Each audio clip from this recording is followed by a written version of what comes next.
Dito ka lang sa puso Hi ma'am, excuse me po. Kung ita'y Kung okay lang sa'yo, naghahanap kasi ako ng gusto kong ma-interview about life. Kung okay lang sa'yo, pwede ba kitang ma-interview? Sure po, no problem po.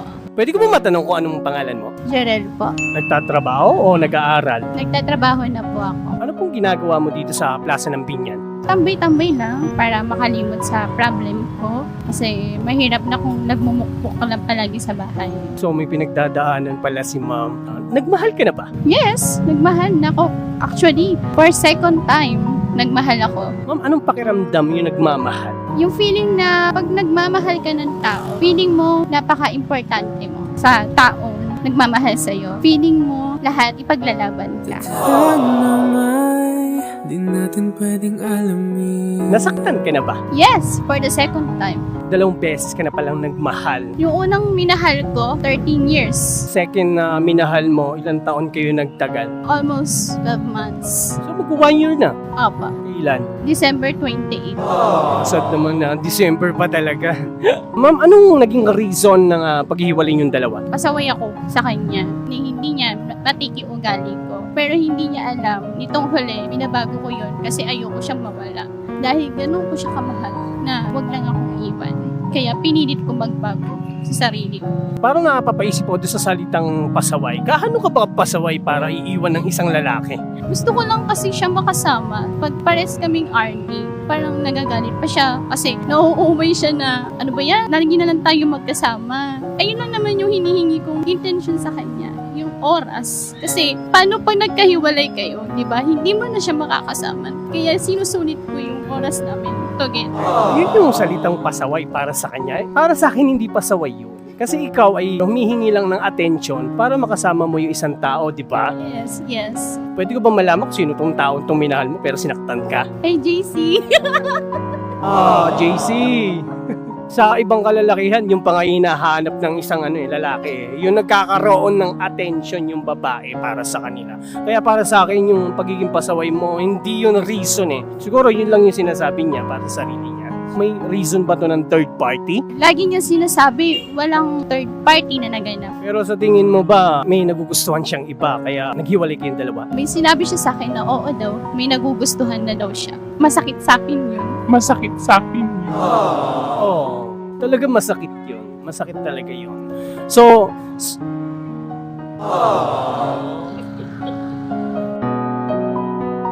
okay lang, naiintindihan naman kita sa pinagdadaanan.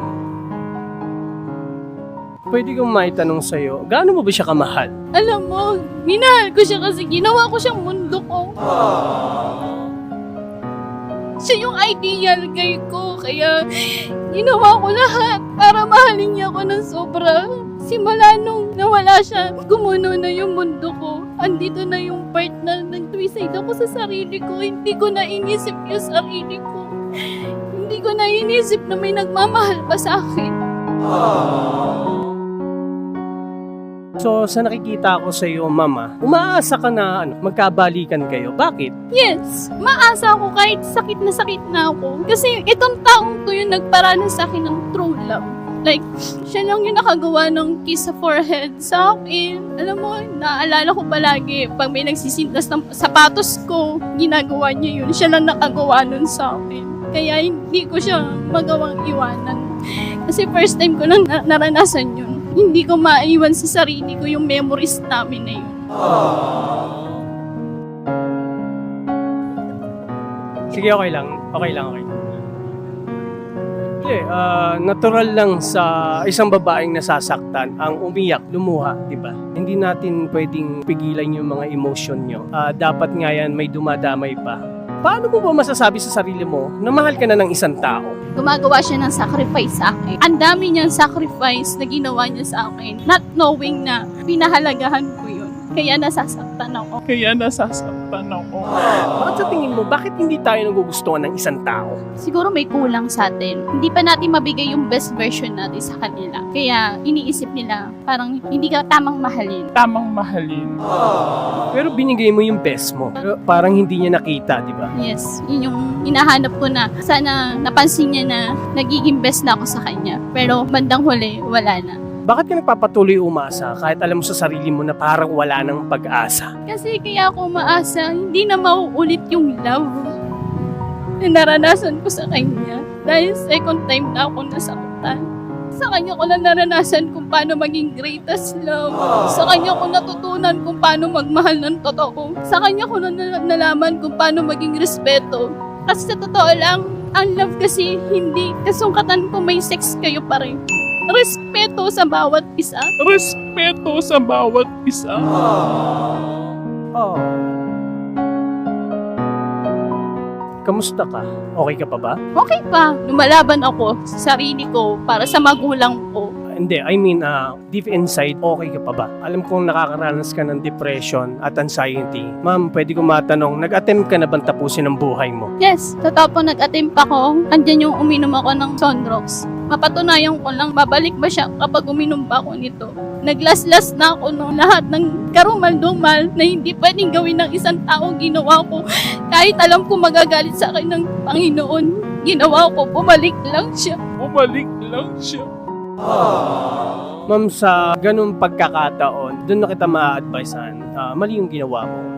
Lahat ng tao alam ko na pag dumating sa ganyang sitwasyon, humahanap ang tao ng masolusyonan nga yung problema mo. Pero sa hindi ganung paraan, ma'am, natatapusin mo ang buhay mo. Kasi that time, syempre may nagmamahal sa'yo. Yung parents mo, di ba? Yung mga mahal mo sa buhay na hindi nila iniisip na gagawin mo yung isang ganung bagay nang dahil lang din sa pagmamahal, di ba? Pero hindi kita masisisi. Syempre nagmahal ka eh. Binigay mo yung todong pagmamahal mo pero nasaktan ka pa rin sa pangalawang pagkakataon. Diba? Sa katulad mo, ma'am, kailan mo masasabing tama na? Pag sumang-ayon na yung puso mo. Pero yung utak ko kasi, sinasabi na, tigil mo na. Sasaktan na eh. Hindi ka na tinatrato ng tama. Pero yung puso kong asang-asa pa rin hanggang ngayon. Babalik at babalik siya. Dahil kakabreak nilang 1 month, if ever na mapanood niya yung video na to, yung ex mo, ano yung gusto mong maging message sa kanya? Huling message sa kanya. Ay, JC, Babs, alam mo kung gaano kita minahal. Totoo yun. Never ako nag-cheat sa'yo. Ito lang masasabi ko sa'yo. Kahit wala na tayo, lagi akong proud sa'yo. Galingan mo palagi sa trabaho mo kasi magmamanager ka na. I'm so proud of you. Andito pa rin yung pagmamahal ko sa'yo. Magkailangan mo ng tulong, andito pa rin ako sa'yo kahit hindi mo na ako tinatrato ng tama. Mahal na mahal kita. Tingatan mo yung sarili mo kahit may iba ka na nagugustuhan. May iba ka na nagugustuhan. Ouch. Sakit to. Ma'am, sa katulad mo sa ngayon, ano yung natutunan mo sa naging heartbreaks mo? Madami po, kuya. Sobrang dami kasi second time na eh. Sa first ko, 13 years.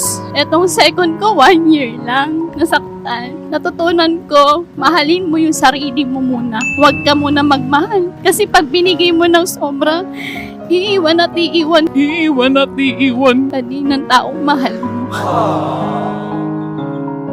Sa mga katulad mo na broken, ano yung gusto mo masabi sa ibang tao para katularan ka or kapulutan ng aral, yung naging experience ng buhay mo as a broken, nagmahal lang pero nasaktan? Mapapayo ko lang sa mga katulad kong nasaktan, gawin yung aral to. Huwag kayong magagalit sa mga taong nang iwan sa inyo kasi ganito yung ugali mo. Ipakita mo kung sino ka. Isa lang ang masasabi ko sa inyo, si Lord lang makakasama niyo.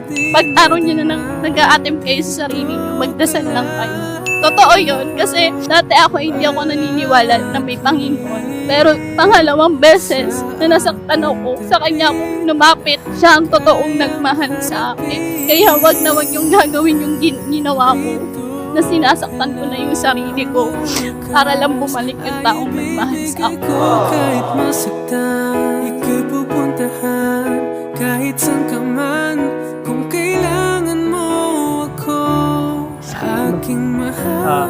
If ever na magmahal ka ulit, ano mas pipiliin mo? Yung taong mahal mo o yung taong mahal ka? Siyempre, yung taong mahal na ako. Kasi para saan pa, kung pipiliin mo pa rin tong mahal mo, pero hindi ka na pinipili. piliin mo yung tao nagmamahal sa'yo dahil yun ang nagpapakita ng totoong pagmamahal sa'yo. If ever mapanood to ng parents mo, alam ko nasasaktan sila sa nangyayari sa'yo. Ano yung gusto mong masabi sa kanila para kahit paano maging panatag yung parents mo at para malagpasan mo tong mga pagsubok na kinakaharap mo? Mama, Daddy, sa ate ko, sa kapatid ko, maraming salamat kasi kayo yung naging takbuhan ko. Kayo yung nakaranas ng pag-iiyak ko gabi-gabi. Hindi niyo ako iniwan. Mahal na mahal niyo ko. Minahal mo ko na sobra, Mama. Ikaw lang naging kasandalan ko. Simula nung nasaktan ako. Sorry kung naging pasaway din ako sa'yo, pero ito lang masasabi ko sa'yo. I love you and thank you, Mama. Kayang harapin. Ma'am, yun lang. Maraming salamat po. Sana maging maayos na po kayo ulit. Thank you po. Dito sa aking tabi, dito